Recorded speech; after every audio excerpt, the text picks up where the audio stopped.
Pange Lingua gloriosi, corporis mysterium, sanguinisque preciosi, quem in mundi pretium, fructus ventris generosi, Rex effurit gentium. Lobatus nobis natus, ex intacta Virgine, et in mundo conversatus, sparso verbi semine, sui moras incollatus, miro clausitor vime. Cibum turbe rodene, sedat suis manibus. Verbum caro panem verum, verbo carnem efficit. One of the prerequisites, I firmly believe, for a healthy spirituality is an openness to wonder and surprise. To be truly receptive to divine revelation, we need to be vigilant to the way that God places surprising people, surprising settings, and surprising events in the midst of everyday circumstances to reveal His presence and message to us. And that is true of the art world as well. We expect to be edified and moved spiritually by works of art created by artists the likes of Michelangelo, Da Vinci, Fra Angelico, and Botticelli. So, how about Pablo Picasso? As one of the most famous artists in history, Pablo Picasso left an important mark on modern art. Famous for more than one style, he dabbled in numerous modern art movements, including Cubism, Surrealism, and Neoclassicism, to name a few.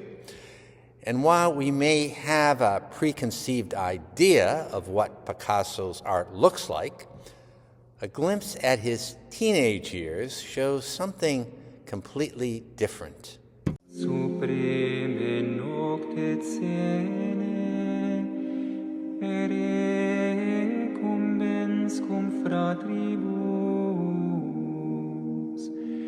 observata lege plene, civis in legalibus. The painting entitled First Communion is a surprising and striking work painted by Pablo Picasso in 1896, when he was only 15 years old. It reveals the young artist's deep Catholic faith as well as his extraordinary technical skill long before he developed the revolutionary styles that would later define modern art. The religious subject is a rarity for Picasso, as it was a topic he did not tend to touch upon later in life. Now, it's clear from his attention to detail that the subject was indeed important to the adolescent Picasso. From every fold in the girl's veil to the barely perceptible textures on the wall behind, each brushstroke brings the sacramental scene to life. One of the most remarkable aspects of the painting is the reverence it conveys through figures that are all drawn in profile. The work shows how deeply this teenage Picasso understood the Catholic atmosphere of Spain in the late 19th century, where First Communion was one of the most solemn moments in family life. Before he became the revolutionary artist who transformed modern art, Picasso demonstrated here that he had fully mastered the language of traditional religious painting. Within only a few years, he would move away from this traditional style and enter his blue period, eventually becoming one of the most radical artists of the 20th century. So, on this feast of the most holy body and blood of Christ, let's be open to wonder and surprise as we consider and contemplate this beautiful masterpiece by the adolescent Pablo Picasso. At the very center of the painting is a young girl receiving her first Holy Communion in a church interior. She kneels devoutly alone before the altar, in her hands a prayer book. Her head is slightly bowed, her eyes are lowered. Everything about her posture communicates reverence. Picasso places her in bright light, almost like a spotlight of grace.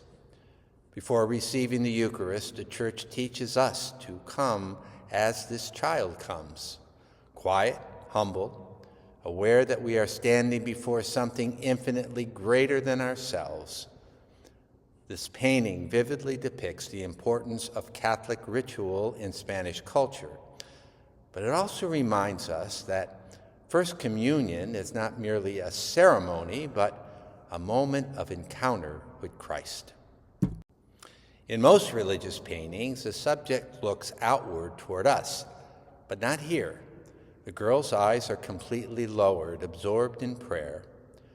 Picasso intentionally prevents the viewer from becoming the center of the scene.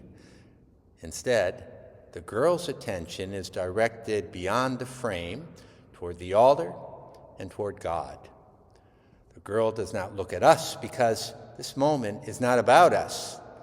It's about her meeting the Lord. The Eucharist is not about the congregation watching a ritual.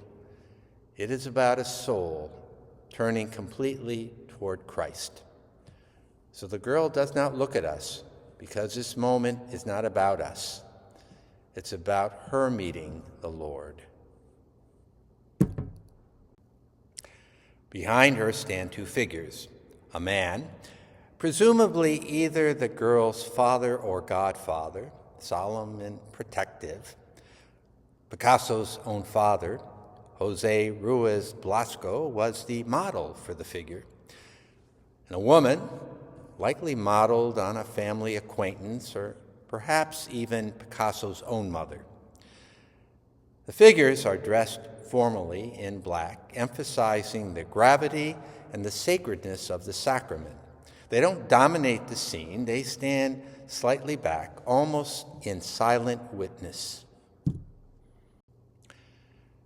Notice how the light falls most strongly on the girl and the altar. The rest of the church interior is dark, almost shadowed. This creates a theological symbolism. The world remains in dimness, but the altar is the place where divine light breaks in. At every Mass, every celebration of the Eucharist, something similar happens.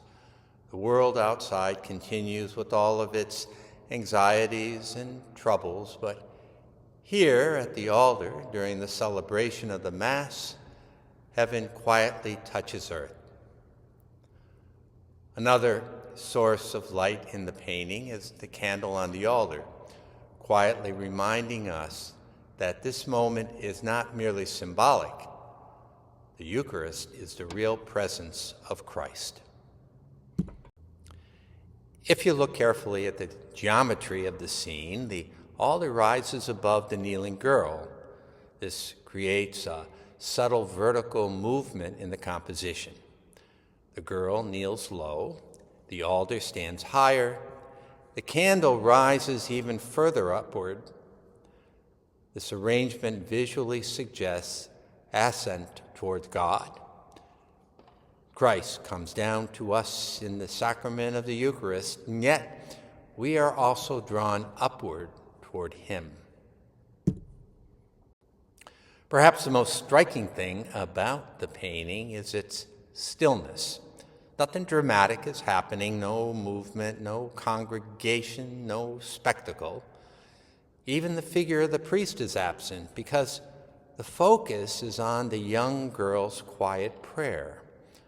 Only a young girl's quiet prayer. Presumably, either a prayer of joyful anticipation for the reception of the Eucharist that is about to happen, or a prayer of thanksgiving for the Eucharist that has just been received. What makes this painting remarkable is that it was created by a 15-year-old Picasso decades before his famous modernist experiments. Yet, here he captured something timeless, the moment when a human soul kneels before God. Long before Picasso changed the world of art, he painted something profoundly simple, the moment when a child receives Christ for the first time. And in that sacred moment, we are reminded that the Eucharist is always the same miracle, the Lord who comes quietly to meet us at the altar.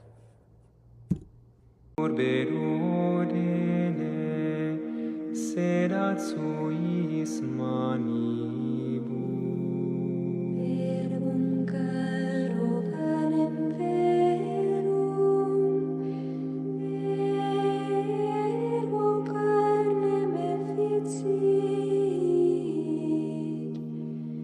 fitque sanguis Christi merum, et si sensus deficit, firmandum cor sincerum, sola fide sufficit. Tantum ergo sacramentum veneremur cernui, et antiquum documentum novo cedat ritui.